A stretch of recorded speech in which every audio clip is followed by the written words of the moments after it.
Hey guys, I have a really strange story to actually be talking about for Everything Foodie today.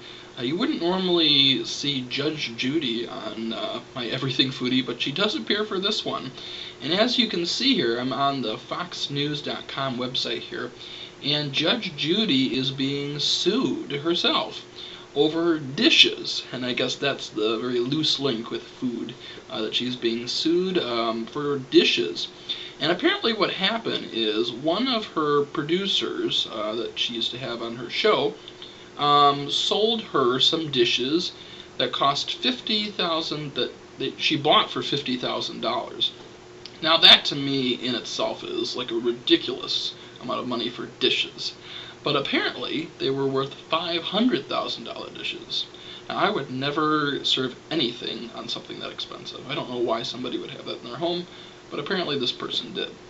Well, the producer who sold those, he had just gotten a divorce from his wife, and when the wife found out about this, she sued Judge Judy because she says apparently that Judge Judy was in cahoots with her ex-husband, so she would not get the dishes after the divorce.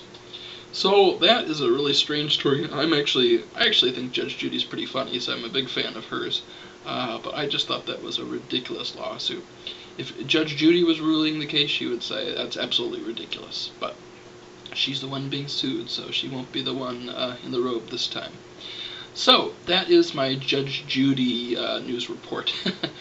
Now let's get on to some food places here. The place that I want to show you today is a place that I went to when I was in Atlanta, and I actually sometimes visit ballparks around the country because I love baseball, and I think that's a lot of fun. And while I was there, I stopped at a place called the Vortex. Now, you may have heard of the Vortex before on a program called Man vs. Food. And this is actually the outside of it. This is the YouTube clip. You can actually put this in yourself if you're interested in watching the YouTube video afterwards. Just type in Man vs. Food, Atlanta, Georgia. And this will pop up. This is actually the outside of the Vortex right here. It's got a huge skull. It looks like an amusement park. But it actually is a place to eat inside. And I want to show you the menu here. Okay, this is the menu. And let's scroll down here. Let's see, I'm going to get into the food menu. I want to click here for the Vortex food menu and see what we come up with here.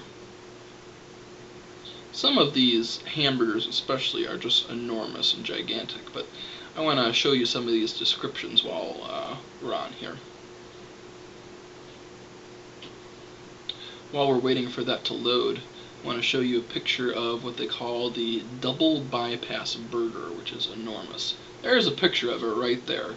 You've got huge amounts of bacon. You've got tater tots on there. You've got cheese coming out the wazoos. It's just huge.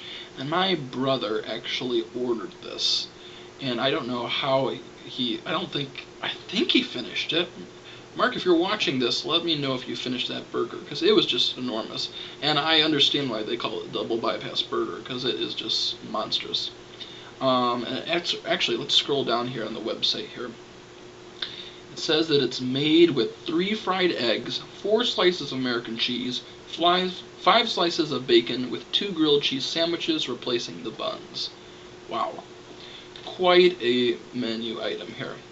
But here we go. Here is the download menu of the Vortex here. And let's just peruse through this and see what looks interesting.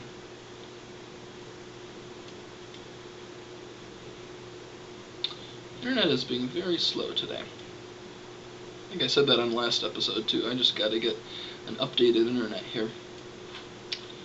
Let's go down one page. Okay, we got some appetizers here. I want to show you some of the big stuff though.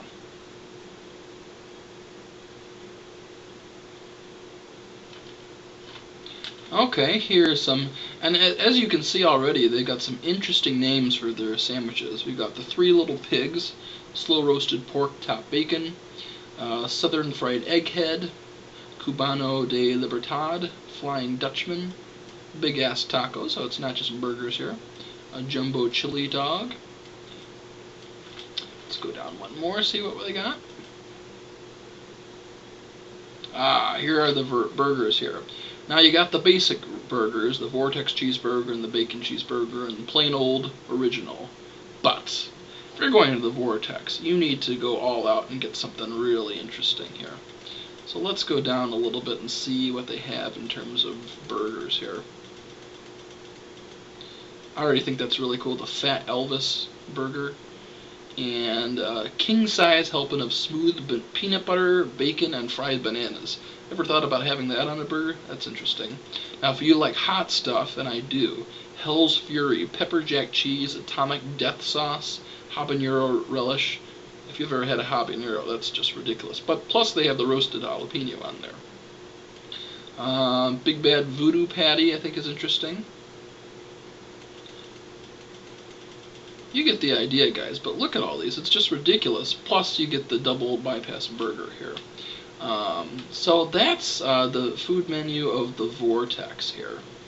I want to see if there's anything else interesting. You can peruse this yourself on the website here. But they also sell men's t-shirts and women's t-shirts. They've got some links to some other great stuff. Bone Garden, Laughing Skull, and Red Brick. I haven't been to that, but I don't know if that's just a link to some of their other restaurants. And they have 2 different locations here. So the Vortex, it's a great place to go, and very interesting people. Everybody's dressed really different. That's the best way I can say it. But good place for a college crowd or anybody who's into something a little more alternative here. And the last thing I want to show you, I actually wanted to make some chili about a week ago. And I thought it'd be interesting to make some raw vegan chili because I thought that'd be different. So I went to this woman's website here, or this woman's video, called Raw Chunky Tomato Chili Recipe. And what's really good about this is it's very healthy. It's got tomatoes, it's got, what other stuff on it? I actually put in some zucchini, and I think she actually mentions that in the video, but she doesn't list that in terms of ingredients. But you can read all the different ingredients that she's got on here. It's just type in Raw Chunky Tomato Chili Recipe. And she's saying it's perfect for colder days, but my girlfriend and I had it, and we really felt like it'd be good for the opposite, that it'd be good for maybe a summer, having, a nice summer cool meal, because you don't cook it. And I really didn't taste anything spicy in it. I was hoping for a little more kick. I actually put in a little garlic just to give it some flavor. But the one thing that I probably made the mistake on is I bought the sun-dried tomatoes, which they ask you to do. For some reason, when I got home, it was not in the bag. So that could have made the difference too, putting in those sun-dried tomatoes. But I really feel like it would be better for a summer dish than something in the cold winter. So I'm giving it a marginal recommendations, Raw Chunky Tomato Chili Recipe. So that is all that I've got for you today on Everything Foodie. Kind of an interesting one this week, but stay tuned for next week. I'll talk to you guys later. Bye-bye.